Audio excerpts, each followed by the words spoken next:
Irashaimase, chers partenaires. Aujourd'hui, dans cette nouvelle vidéo de Karate Quid, je vais vous parler du plus populaire des arts martiaux modernes, le judo. Rai.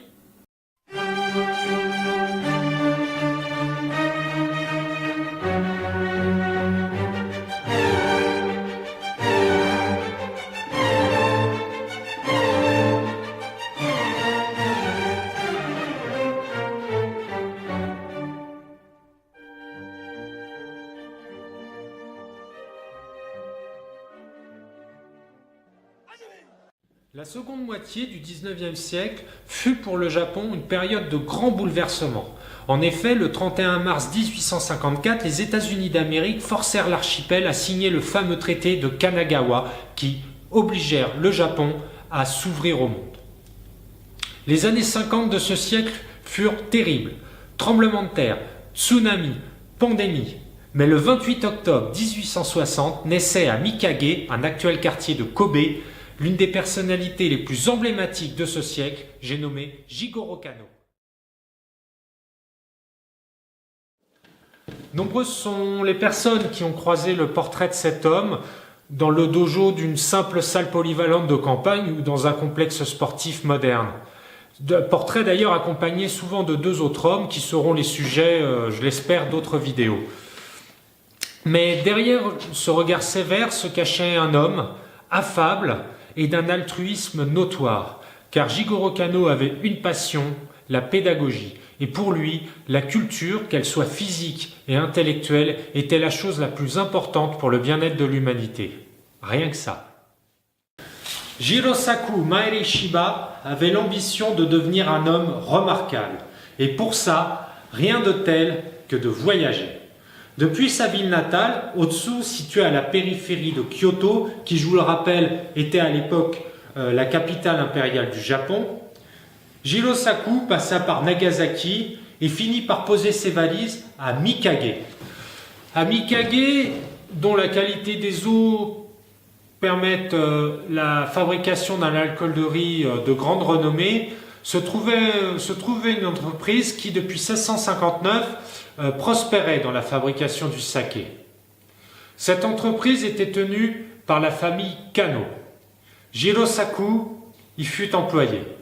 Et son employeur, Jisaku Kano, apprécia tellement le jeune homme qu'il l'adopta et lui offrit sa fille en épousailles, Sadako. C'était une pratique courante dans le Japon du XIXe siècle. De cette union naissait donc le fondateur du judo, Jigoro Kano.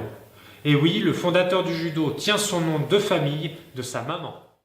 Descendant d'une famille de prêtres shinto et d'érudits, Jigoro Kano, dès l'âge de 7 ans, se mit à apprendre à lire et à écrire, à partir des textes de Confucius, les caractères chinois, les fameux kanji. Jigoro Kano, malheureusement, à l'âge de 10 ans, perdit sa maman. Et de plus, son père fut muté à Edo, donc lui et sa famille déménagèrent. La famille Kano donc arrivèrent à Edo, ville qui d'ailleurs portait le nom de Tokyo depuis 2 ans déjà, nom donné par l'empereur Matsuhito de l'ère Meiji. Jigoro Kano fut profondément marqué par les Ronin, les fameux samouraïs sans maître qui erraient fièrement dans les rues de Tokyo. Mais en 1871, une première loi très restrictive à l'égard de ces hommes allait être promulguée. On ne peut porter sabre qu'en tenue de cérémonie. Ensuite, en 1876, les armes furent totalement interdites. Uniquement les militaires en tenue de cérémonie pouvaient porter les sabres. Et à l'exception, bien entendu, de quelques personnalités ayant l'autorisation de la police. Pour les vieux japonais traditionalistes, il était bien entendu hors de question d'abandonner des traditions ancestrales, car même l'entraînement à l'escrime fut promulgué crime contre l'État. Donc, de nombreuses écoles de jujutsu apprenant le maniement des armes furent fermées et d'autres tombèrent dans la clandestinité. Toutefois, le ministère de l'Éducation nationale japonais de l'époque n'était en rien contre l'éducation physique à l'école, bien au contraire. Mais ce fut les méthodes occidentales qui furent adoptées, notamment par l'introduction du baseball, situé entre 1872 et 1878. Mais cette modernisation exacerbée, il est vrai, à l'époque, ne plaisait pas du tout à certains Japonais qui étaient férus des disciplines martiales. Alors une lettre ouverte fut écrite, assez virulente, en 1879, qui demandait la réintroduction dans l'éducation physique et sportive des arts martiaux. Alors, l'éducation nationale se réunit en des dizaines et des dizaines de comités, mais comment concilier éducation physique et sportive et sport de combat? La voie d'accès au judo était ouverte. Mais revenons en 1870. En Europe, Napoléon III et Guillaume Ier se chamaillaient. Jigoro Kano, quant à lui, fut inscrit à l'université de Tokyo. Il y étudia notamment l'histoire classique japonaise et chinoise. Il y étudia aussi la calligraphie. D'ailleurs, il devint un expert dans cet art, tout comme l'était son grand-père, qui était prêtre shinto. Vers 14 ans, Jigoro fut inscrit dans une école privée où il étudia l'anglais. Élève studieux, travailleur, et de ce fait, on pourrait dire brillantissime, il était aussi très respecté de ses camarades, car Jigoro Kano n'hésitait pas à donner de sa personne pour aider ces derniers, à partager ses connaissances. Toutefois, une autre partie de ses camarades profitait de la faiblesse de Jigoro en le brimant, en le frappant, car si Kano avait bien un défaut, c'était sa faible constitution. Et donc, il est vrai que quand on a 14 ans, qu'on est premier de la classe et qu'on est musclé comme une crème caramel, ça peut effectivement poser des problèmes. Donc, afin de pallier à ce très grand souci, Jigoro Kano se mit au jujutsu. Jigoro Kano décida donc de se mettre au jujutsu afin de pallier à sa faiblesse physique. Toutefois, quelques obstacles se mirent en travers de sa route. Premièrement, la loi promulguée en 1876, comme nous l'avons vu, qui interdit le port d'armes. Donc les écoles fermèrent ou devinrent clandestines. Mais un second obstacle vint en travers de sa route, ce fut ni plus ni moins son papa, car son père était contre la pratique du jujutsu au sein de la famille, car le jujutsu était considéré comme une pratique pour les basses classes. N'oublions pas que la famille Kano vient d'une famille d'intellectuels, d'érudits, de prêtres shinto. Seule la pratique du sabre était socialement acceptable dans la famille. Mais à 17 ans, Jigoro Kano réussit à convaincre son père. Jigoro Kano suivit donc l'enseignement en jujutsu d'un certain maître Fukuda Ashinzuke. Maître Fukuda Ashinzuke était un guérisseur, un rebouteux. Mais de Fukuda, Kano dira « Maître Fukuda m'a appris ce que serait l'œuvre de ma vie ». Mais avant tout, le but de Kano était de devenir plus fort. C'était vraiment son objectif principal afin qu'à l'école cessent les brimades et les coups. Il n'avait pas encore en tête de créer le judo. Mais il pratiquait le jujutsu comme il pratiquait les études, c'est-à-dire avec énormément de sérieux et d'abnégation. Il s'entraînait absolument tous les soirs et avec son ami Tomita Tsumejiro, qui devint par ailleurs son premier élève en judo, il allait aussi s'entraîner après les cours de jujutsu chez lui, dans l'entrée de sa maison qui faisait que 8 tatamis, soit l'équivalent de 13 mètres carrés. L'école de maître Fukuda était basée sur le style de Tenshin Shinryu, qui est un style basé essentiellement sur les atemi, c'est-à-dire les coups portés aux points vitaux, et les saisies. Dans les cours, on y pratiquait bien entendu les katas, mais aussi les randori, c'est-à-dire les assauts libres. Si avec son partenaire de prédilection prénommé Takagi, Kano faisait des randori, on va dire, de façon équilibrée, un obstacle essentiel se mit sur la route de nouveau de Kano. Et cet obstacle, ce fut Fukushima Kenichi. Alors, qui était Fukushima Kenichi? Eh bien, Fukushima était un pêcheur au caractère bien trempé et doté, qui plus est, d'une forte constitution. Donc deux attributs qui lui permettaient d'exceller dans les randonnées. Surtout que ce dernier ne pratiquait pas les katas. Donc Kano essaya en vain, malgré sa faible constitution, de le projeter. Voilà, de lui faire subir une technique. Mais rien n'y faisait. C'était vraiment le pot de terre contre le pot de fer. Donc Kano redoubla de sérieux quant à son étude du jujutsu et il alla même demander à un de ses amis qui était lutteur de sumo de lui apprendre des techniques. Donc Kano revint avec des techniques de sumo et là, qu'est-ce qui se passa? Eh bien, rien du tout. Le bougre restait toujours debout. L'échec étant le brouillon de la réussite, Kano se mit à étudier le jujutsu avec obstination. Il était totalement obsédé. Il fallait absolument faire chuter Fukushima. Et Kano, ne disposant d'aucune connexion Internet, se mit à étudier les différentes techniques de combat dans les livres. Il alla même jusqu'à étudier des traités de boxe anglaise et de lutte occidentale. Car pour Kano, le Japon, s'ouvrant au monde, aller puiser dans des sources non japonaises n'était en rien anti-japonais. Car n'oublions pas que Kano étudiait à l'université de Tokyo et que sur 39 de ses professeurs, 27 étaient des occidentaux. Et parmi les professeurs occidentaux de Kano, il y avait un certain Ernest Fellenosa qui était féru de culture asiatique et japanologue. Et cet homme a appris à Kano à modérer son enthousiasme sur l'ouverture du Japon au monde. Car pour Fellenosa, il fallait que le Japon, bien entendu, s'ouvre au monde, mais qu'il garde ses traditions et sa culture ancestrale.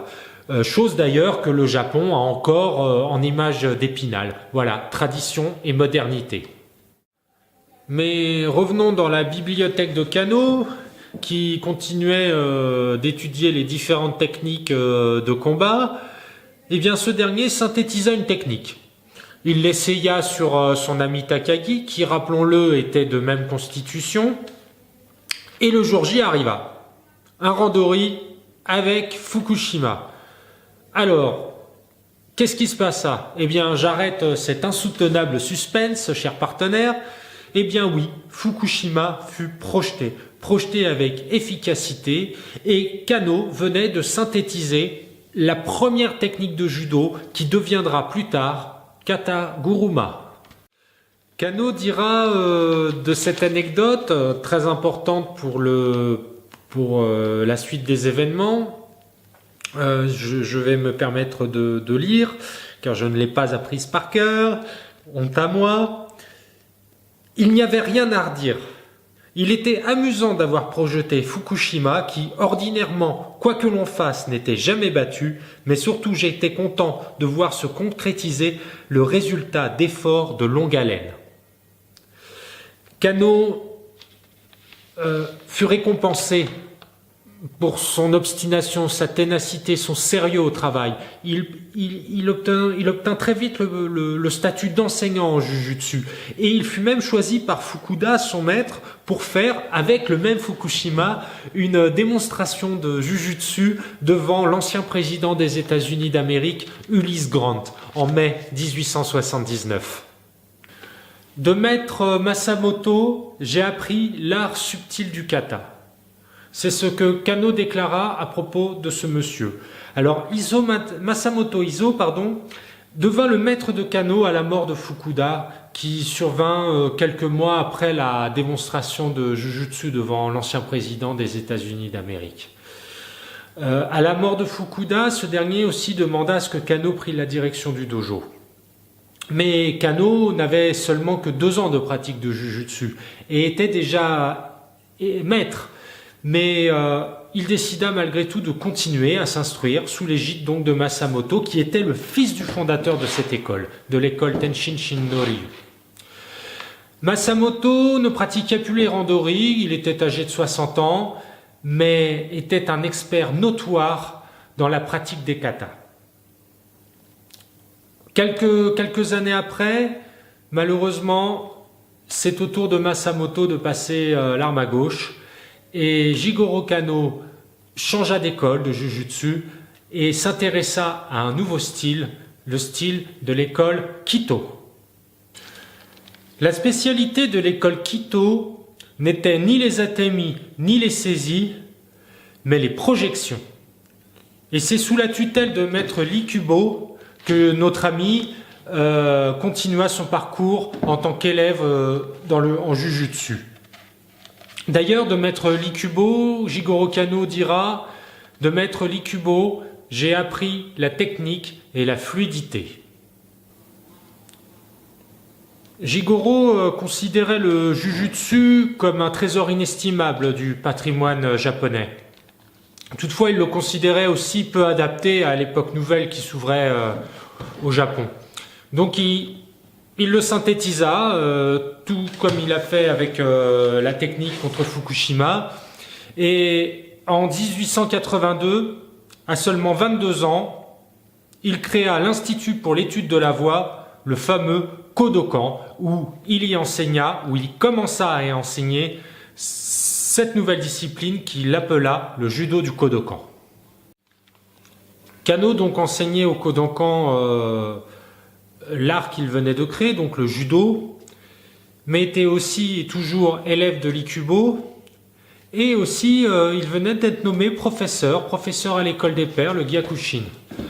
Donc les cours de judo se passaient gentiment, vu que la première année, seulement 9 élèves y étaient inscrits.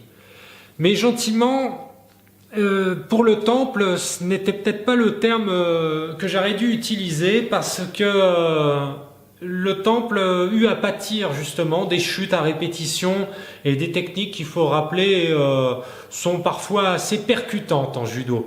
Et oui, les tuiles du toit se déchaussèrent, le plancher se fêlait et même les tablettes commémoratives accrochées au mur du temple tombèrent. Donc en 1883, Kano décida de déménager. Et le Kodokan déménagea dans un entrepôt que Kano avait aménagé juste à côté de sa maison, où il dispensait aussi des cours d'anglais. C'est durant l'automne 1883 que Jigoro Kano reçut de maître Likubo sa licence d'enseignement de l'école Kito-Ryu. Kano continuait toujours à donner des cours au Kodokan, mais le nombre d'élèves était assez restreint, une dizaine seulement, car Kano avait 23 ans et on va dire qu'il n'était pas crédible dans son âge pour pouvoir prétendre à être enseignant dans une nouvelle discipline en plus qu'il avait créée. Mais contre vents et marées, Kano continua à structurer le Kodokan tout simplement en y faisant un agenda très précis afin d'y faire des compétitions, et aussi un système de grades se mit peu à peu en place. Dans ce système de grades, il y avait 3 niveaux pour les débutants, les Kyu, et 3 niveaux pour les confirmés, les Dan. Les 2 premiers élèves d'ailleurs à recevoir le Shodan, la fameuse ceinture noire, fut Tomitatsu Meijiro et Saigo. Shiro Saigo, avant de pratiquer le judo d'ailleurs, avait pratiqué avec un samouraï du clan Aizu une technique de combat appelée l'Ochiki Uchi. C'était une technique des techniques de combat réservées aux hautes classes des samouraïs. Mais toutefois, cet enseignement lui permit souvent de contrer Jigoro Kano dans cette technique de judo, et donc il obligea Kano à affiner encore plus ces techniques de judo du Kodokan. Pour les élèves les plus sérieux de Kano et les plus courageux surtout, Kano instaura des sessions spéciales de 30 jours en hiver qui s'appelaient le Kangeko. Donc durant les Kangeko, hormis la pratique du judo, qui était pénible d'ailleurs, parce qu'en raison du froid extrême, car ça se déroulait l'hiver, les élèves se devaient de pratiquer notamment la philosophie, les études de texte, l'économie et la psychologie. Il se devait aussi de porter un uniforme plutôt traditionnel qui était le hakama, la fameuse jupe culotte des samouraïs ou celle des aikidoka si vous préférez, ainsi que le kimono et le tout en seiza, c'est-à-dire à genoux. Alors pour en revenir au kimono, il faut savoir qu'en France, ou en Occident, mais du moins en France, le terme kimono est inexact, car le kimono au Japon n'est pas du tout la tenue de combat ou de pratique du judo ou du karaté. Le kimono est un vêtement de chambre qui, vulgairement, et là je ne vais pas du tout me faire des amis, ce qui pourrait être comparé à un pyjama, mais c'est une caricature très osée de dire ça. Non, en France, on dit kimono alors que la définition exacte est le judogi pour les pratiquants de judo ou le keikogi pour parler de tenue de combat de façon plus générale. Kano, bien entendu, s'imposait à lui-même un rythme effréné de travail, encore même plus que ses élèves, car même durant la nuit, il faisait, afin de pouvoir subvenir aux besoins financiers du Kodokan et de son besoin personnel d'argent, des travaux de traduction que le ministère de l'Éducation nationale lui commandait. Kano pratiquait toujours aussi le jujutsu avec maître Likubo qui venait 1 à 2 fois par semaine au Kodokan, il dispensait son savoir et il pratiquait de temps en temps des randori malgré son âge avec Kano, et il faut bien reconnaître que Likubo avait malgré tout le dessus sur maître Kano. Et Kano profitait justement aussi de ses défaites afin d'affiner encore plus le judo. Comme je le disais tout à l'heure, l'échec est vraiment le brouillon de la réussite.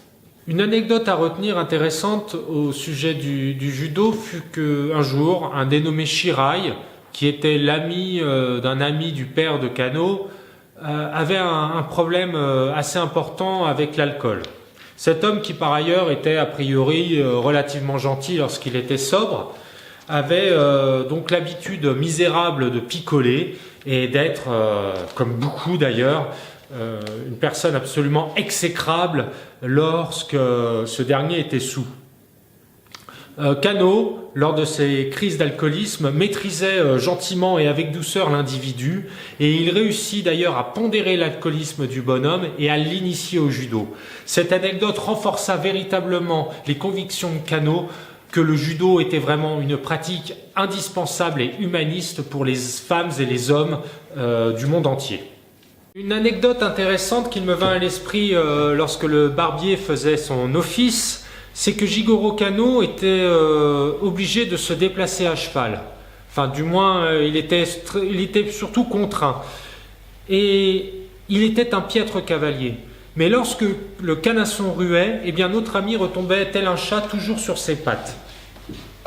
Ce qui est intéressant dans cette anecdote et véritablement à mettre au bénéfice du judo, et que le judo apprend à tomber, ce qui est une chose véritablement importante pour les personnes telles que votre serviteur qui sont assez maladroites, et ainsi que pour les enfants. Donc j'encourage toutes les personnes à pratiquer cet art martial uniquement dans le but d'apprendre à tomber, ce qui évite des dépenses inutiles chez nos amis les dentistes.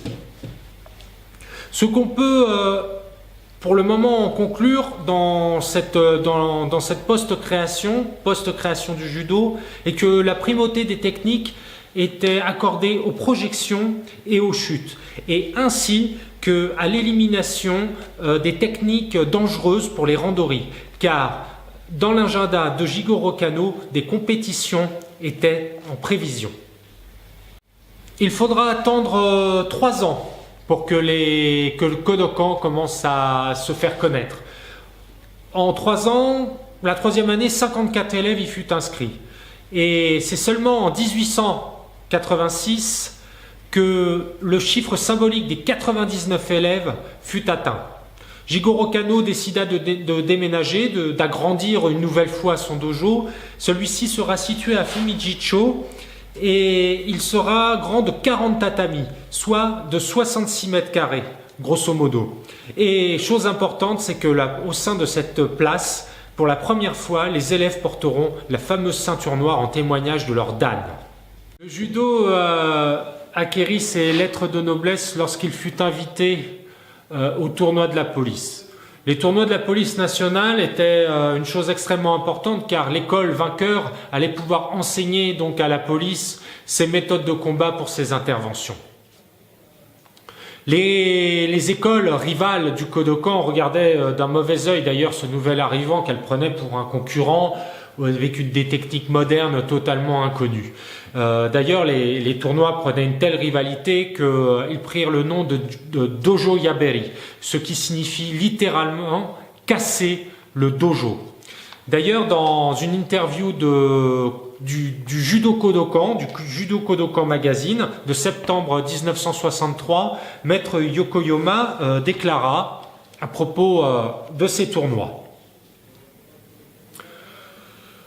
Pour ce combat de destruction du dojo, il n'y avait pas d'arbitre. Et si l'adversaire ne se disait pas vaincu, on pouvait lutter jusqu'à l'abandon forcé, c'est-à-dire une blessure. Si l'on employait des clés de bras, il fallait casser le membre. En cas d'étranglement, faire perdre conscience à l'adversaire. Ouf. Lors de ce tournoi de la police nationale, le Kodokan y fit sensation. Notamment grâce à la victoire a priori éclatante de Shiro Saigo sous Terushima Taro, de l'école Yoshin. J'ai utilisé le terme a priori car il existe très peu de sources. Il existe juste des témoignages, notamment deux que je vais vous raconter sur ce tournoi. Il semblerait donc que Shiro Saigo eut raison de son féroce adversaire, si je puis dire, grâce à une technique bien à lui prénommée Yama Arashi, qui signifie tempête de la montagne, qui serait un avatar en gros de Hanegoshi et de Saonage. Toutefois, un témoin clé de cette époque, Tomejiro du Kodokan, déclara: c'était en mai 1885, à la préfecture de police de Naruno-uchi.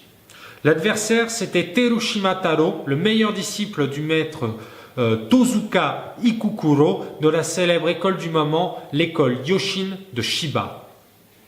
Terushima était alors un combattant très connu, alors que Saigo était un jeune pratiquant encore inconnu du dojo de Kano.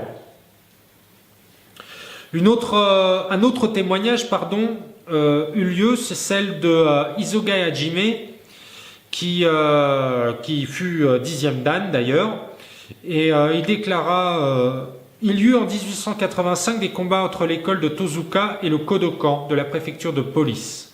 En voici l'histoire.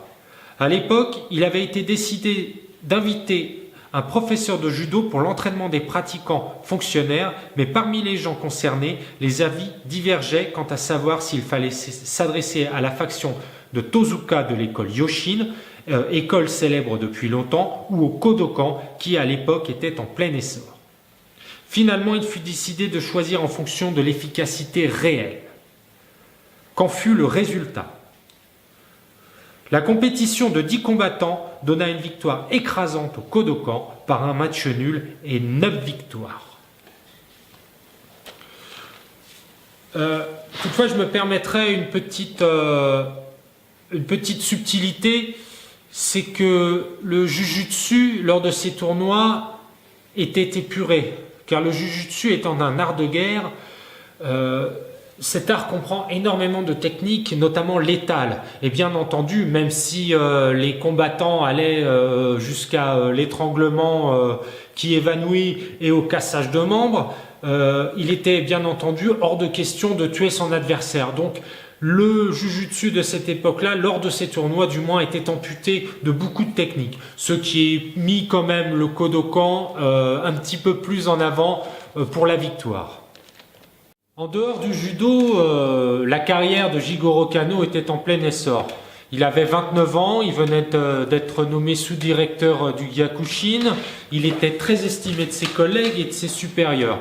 Il avait d'ailleurs comme élève le futur 123e empereur du Japon, le jeune Yoshihito. Et durant l'anniversaire donc de la fondation, il eut l'extrême honneur de prononcer une allocution en compagnie de l'empereur lui-même. Donc tout se passait très bien jusqu'à ce qu'un nouveau directeur soit nommé. Et là, on va dire patatras, les convictions politiques en matière d'éducation du nouveau directeur étaient aux antipodes de celles de Kano. C'était le général Miura qui, il faut le dire, était un réactionnaire, tandis que Kano était un véritable progressiste. Le général Miura désirait, quant à lui, ne favoriser que les nobles en matière d'enseignement au Gyakushin, tandis que Jigoro Kano ne faisait en matière d'enseignement aucune distinction de classe. Ça, c'était clair. Mais leur principal sujet de discorde, c'était les bourses d'études accordées aux étudiants en matière de voyage à l'étranger. Car Miura était là-dessus intraitable, c'était réservé uniquement aux nobles. D'ailleurs, un témoignage, un des collègues de Jigoro Kano disait à ce propos, un prénommé Takashima Isaburo, ce monsieur disait: le maître, c'était le progrès. C'était aussi une théorie d'enseignement progressiste, alors que l'autre, le général Miura, était un nationaliste. Par conséquent, il était naturel que le courant ne passe pas entre les deux hommes. La messe est dite. Outre le Kodokan, Jigoro Kano avait fondé quasiment en même temps d'ailleurs, en avril 1882, une école de littérature où il y enseignait, le Kobunkan. Jigoro Kano était extrêmement implanté au Japon, de plus travaillant comme nous 35 heures par jour. Il avait été pendant 3 ans responsable de l'enseignement de la gestion à l'économie de l'école d'agriculture, qui deviendra d'ailleurs la faculté d'agronomie de Tokyo. Mais les relations entre lui et Miura devenaient tellement intenable que la proposition que lui fera son directeur, donc Miura, de partir en Occident fut acceptée par Kano lui-même. Il l'accepta cette fois-ci parce qu'auparavant on lui avait déjà proposé de partir et notre ami avait refusé ni plus ni moins de partir en voyage parce qu'il était très attaché à ses élèves. Mais cette fois-ci la coupe était pleine, Jigoro Kano se décida à partir en 1889 à bord d'un bateau nommé le Calédonien où il fera un voyage de 16 mois. Il se mit donc en disponibilité de l'éducation nationale et ce fut d'ailleurs le général Miura lui-même qui s'occupa absolument de toutes les formalités. Je pense qu'il était ravi de s'occuper de ça, la paperasserie n'a pas dû l'embêter pour peu, et ce qui permit à Jigoro Kano de commencer à développer le judo à l'étranger. Donc c'est à bord du bateau des messageries maritimes le Calédonien, bateau français, que Jigoro Kano embarqua durant l'été 1889. Notre ami donc passa par la France où il y rencontra Ferdinand Buisson, le cofondateur de la Ligue des Droits de l'Homme. Il passa par le Danemark, l'Allemagne, la Hollande, l'Angleterre et sur le retour, il passa aussi par Port Saïd et il visita l'Égypte. Au Caire, il put à son retour raconter à ses amis avec beaucoup d'orgueil, à raison, qu'il put monter tout en haut d'une pyramide et en redescendre sans aide ni boire une seule goutte d'eau. Jigoro Kano aussi raconta à ses amis que l'ennui régnait sur le bateau au retour et donc il décida d'organiser un petit randori afin de prouver l'efficacité du judo aux nombreux passagers. Donc avec un marin russe comme partenaire, le randori fut entamé et le solide marin fut projeté avec efficacité avec un mélange de Soinage et de Koshinage. Les passagers furent impressionnés, bien sûr, par l'efficacité du judo, mais aussi dans la façon dont Jigoro Kano retint le marin pour que lors de sa chute, ce dernier ne se blesse pas. Car Jigoro Kano a montré a priori que le judo pouvait être efficace mais sans danger si la chute était contrôlée. À son retour d'Europe, l'assistant de Jigoro Kano, Shiro Saigo, lui avait préparé à Maître Kano une très bonne soupe à la grimace que Kano put se délecter. En effet, l'assistant de Kano, qui s'occupait donc du Kodokan, l'absence du maître, avait pris l'habitude de continuer à relever les défis entre les écoles, car les rivalités continuaient. Et donc notre ami, sur les marchés populaires de la capitale japonaise, s'amusait, après avoir vidé quelques bouteilles de saké, à provoquer certains combattants. Et ce jour-là, Saigo Shiro, autant pour moi, était accompagné de copains qui ne faisaient d'ailleurs pas partie du Kodokan, mais qui étaient malgré tout Jujutsuka, se mit à provoquer un groupe de personnes qui étaient des lutteurs de sumo. Donc les copains de Saigo relevèrent le défi face à un homme prénommé Mère Démontée, Haromi de son petit nom, et le bonhomme fit mordre la poussière au Jujutsuka. Shiro Saigo fut contraint de relever le défi, et bien qu'éméché, il maîtrisa le colosse sans souci. Mais le lutteur de sumo était mauvais perdant, et il lui planta ses dents dans la cuisse. Les lutteurs de sumo qui accompagnaient donc le perdant se mirent dans la bagarre, les Jujutsuka aussi, et ce fut donc une hécatombe, digne du marché de Brive-la-Gaillarde, et la police dut intervenir. Elle mit tout le monde au frais, mais Saigo avait, dans le feu de l'action, insulté les policiers. Et même si il fut libéré de prison assez rapidement, il avait enfreint le règlement assez strict du Kodokan que Kano avait mis en place, et donc ce dernier, la mort dans l'âme, le radia du Kodokan, pour ne pas dire le bannit. Et Saigo s'enfuit à Nagasaki, il abandonna le Jujutsu, ainsi que le Judo bien sûr, où il se mit au Kyodo, qui est le tir à l'arc japonais, et où il excella d'ailleurs, et à sa mort, à titre posthume, Jigoro Kano lui remit en signe de pardon, malgré tout, le 6e dan. Le 17 avril 1895, c'est la victoire du Japon sur la Chine. Cette victoire rendit beaucoup de Japonais très orgueilleux vis-à-vis de leur pays. Toutefois, Jigoro Kano déclarera plus tard, à propos de la guerre, il déclarera ça, me semble-t-il, à la fin de la guerre russo-japonaise, qui se ponctua une nouvelle fois par la victoire du Japon, en 1904, me semble-t-il, je cite vraiment de mémoire. Il déclarera « La guerre n'est jamais une bonne chose, et les batailles continuelles sont autant de risques de défaite. » Pour la Chine, Jigoro Kano avait conscience que la victoire du Japon n'était pas due à sa supériorité militaire ou numérique, mais à ce que la corruption qui régnait au sein de la cour impériale de Chine avait écrasé et totalement annihilé l'armée chinoise. Donc le 17 avril fut créé, le jour donc même de la victoire du Japon, une association qui se prénomma l'Association pour la vertu guerrière du Grand Japon, le Dainihan Butokukai. Le Butokukai était, disons-le, une association ouvertement nationaliste. Toutefois, elle avait le mérite de vouloir développer les arts martiaux japonais en y dispensant des cours, des conférences, un accès à une bibliothèque, et elle avait aussi pour but de préserver les écrits dans une salle d'archives des arts martiaux japonais.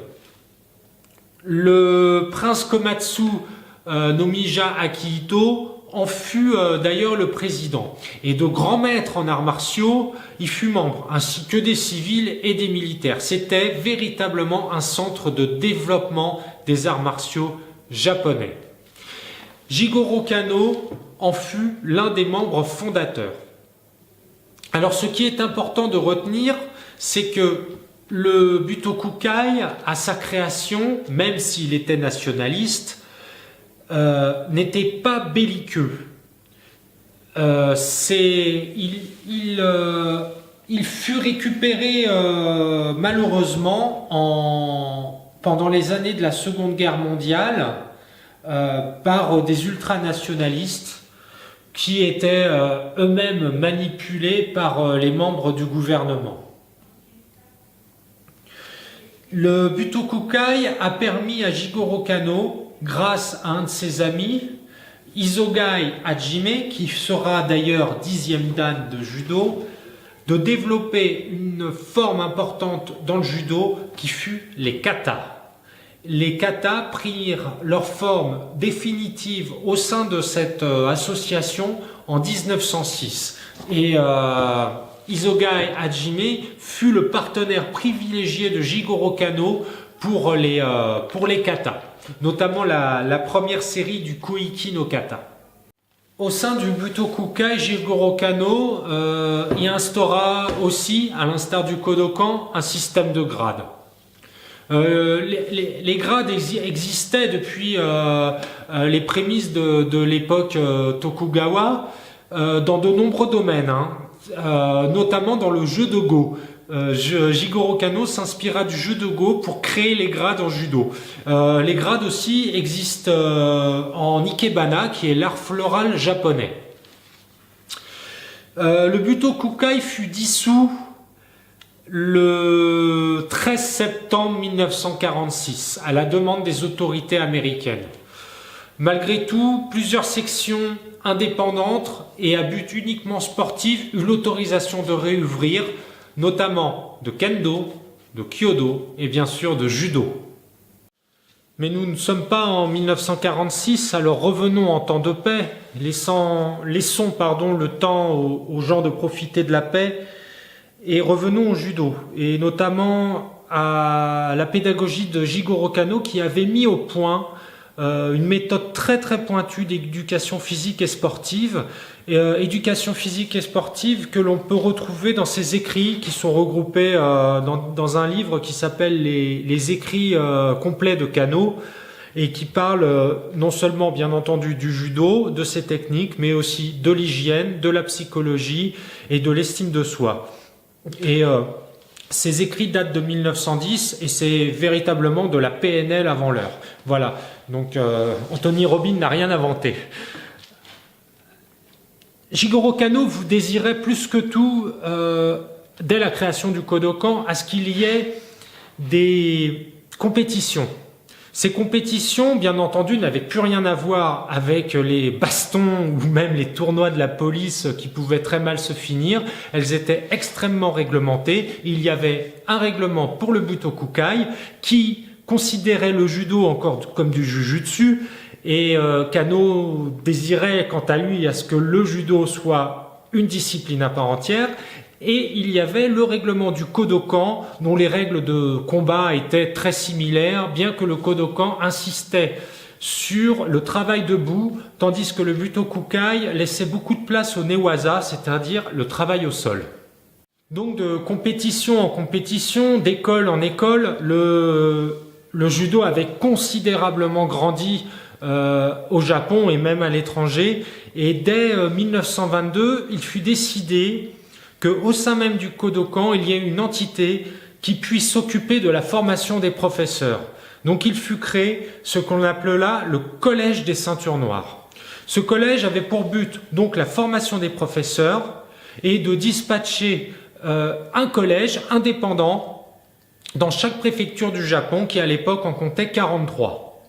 Mais malgré tout, malgré cette, cette décentralisation du judo, du Kodokan, le siège social, quant à lui, avait gardé un œil très perçant sur le judo qui était enseigné, car il était totalement indésirable aux personnes qui se prévalaient du judo sans l'avoir pratiqué et se permettaient d'enseigner un judo de contrefaçon. Ça, chose qu'on retrouve d'ailleurs.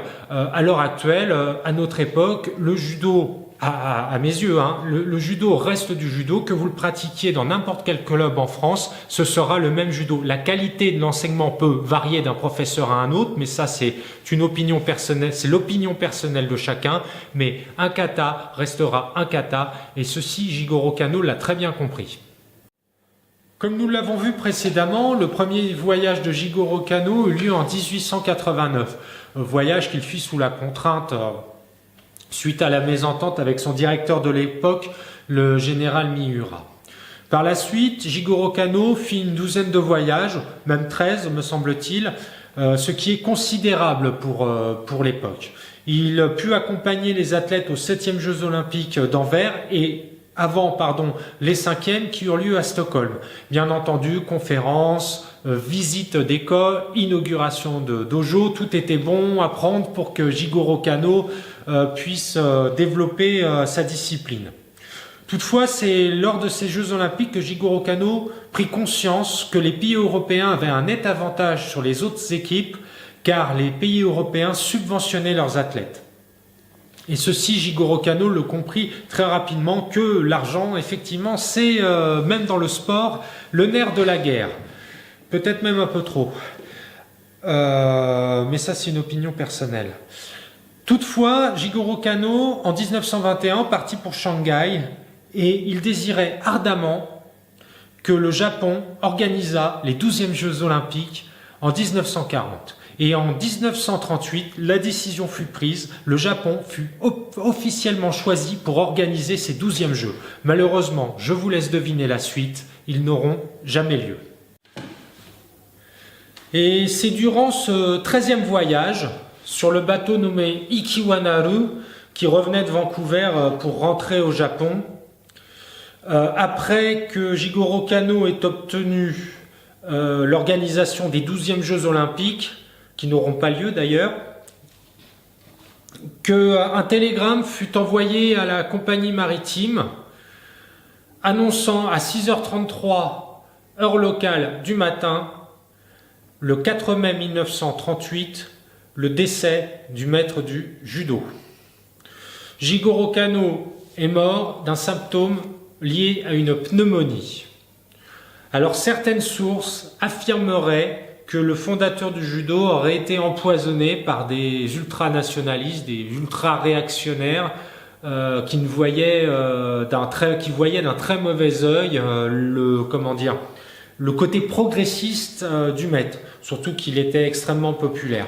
Donc l'influence qu'aurait eu Jigoro Kano en matière de progrès lui aurait coûté la vie. Alors toutefois, à titre personnel, je n'ai fait aucune recherche et je suis totalement ignorant quant à ceci. Donc je balaie cette éventualité pour le moment. Le 6 mai, à Yokohama, sur le port de Yokohama, arrivait la dépouille du maître qui était accueillie par bien entendu sa femme et ses enfants, ainsi que des personnalités politiques et du monde du judo. Le 7 mai eurent lieu les funérailles du maître au Kodokan même, dans la salle des 600 tatamis, en présence de l'empereur. Empereur qui offrit par ailleurs une somme substantielle afin de couvrir les frais liés aux obsèques. Jigoro Kano fut nommé par l'empereur même au titre de 2e rang impérial du Japon. Alors c'est un titre nobilaire qui, en général, ou quasiment exclusivement, plutôt, est réservé à la famille impériale. Toutefois, à personne exceptionnelle, mesure exceptionnelle. Le fondateur du judo, donc, décéda à l'âge de 78 ans, laissant derrière lui une discipline martiale au passé historique, intellectuelle et sportive impressionnante, passée ainsi que future. Car depuis le décès du maître du judo, cette discipline n'a cessé d'évoluer et je n'ai exploré qu'une toute petite facette de la face émergée de l'iceberg.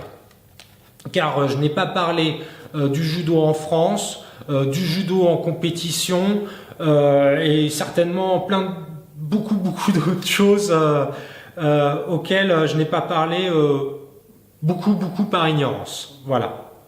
Mais hélas pour vous, chers partenaires, cette vidéo n'est pas encore finie, car même si la mort est inéluctable, je ne finirai pas cet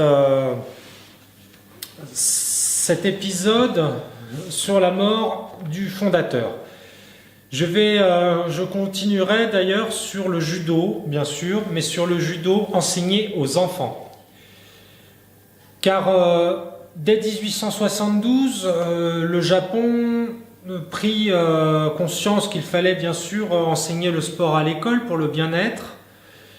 Mais toutefois, les méthodes d'enseignement restaient très occidentales, comme nous l'avons vu avec le baseball et la gymnastique par exemple.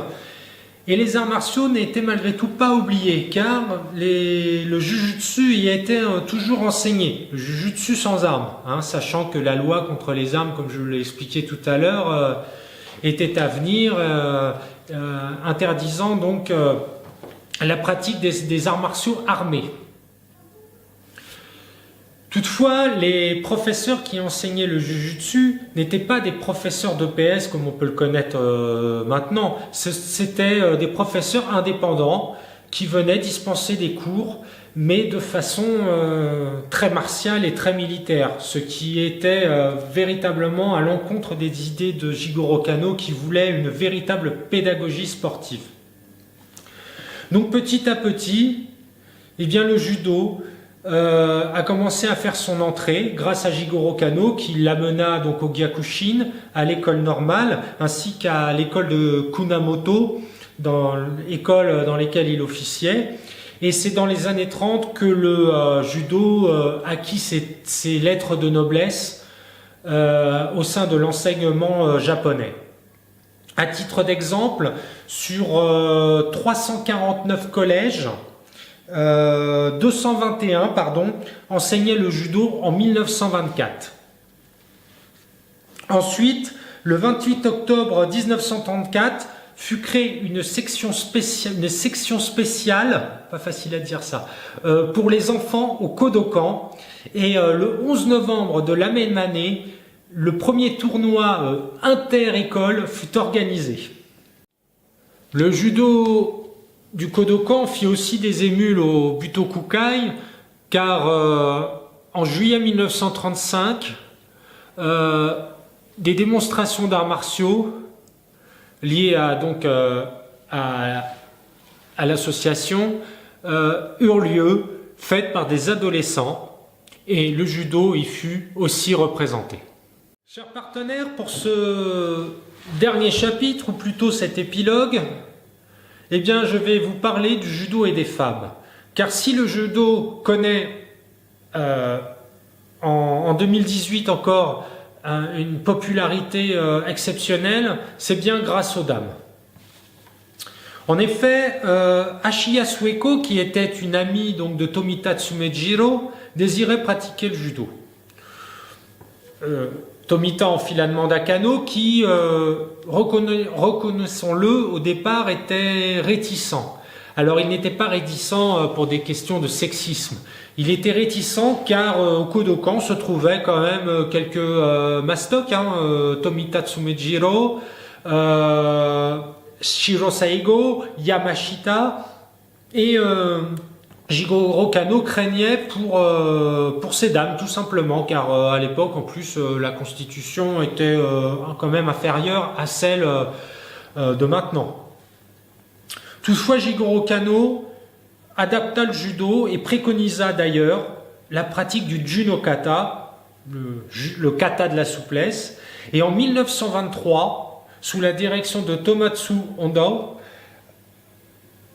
6e dan, une section féminine fut ouverte. Le 11 septembre 1931, les femmes, à l'instar des hommes, prêtèrent serment en signant le fameux règlement du Kodokan. Si le judo féminin prit une telle ampleur, c'est grâce à une dame. Et cette dame se nomme Fukuda Keiko. Fukuda Keiko, c'était la petite fille du Fukuda Shinzuke, qui était le maître de Kano de l'école Tenshin Shin no Ryu, école que nous avons parlé il y a quelques minutes. Fukuda Keiko consacra sa vie au judo. Elle fut dixième dan, Et grâce à elle, elle put faire rentrer le judo féminin aux Jeux Olympiques, ainsi que d'organiser des championnats du monde. Donc j'ai sous les yeux une interview de Madame Fukuda, dans la revue Kodokan, et je vais vous en lire un extrait.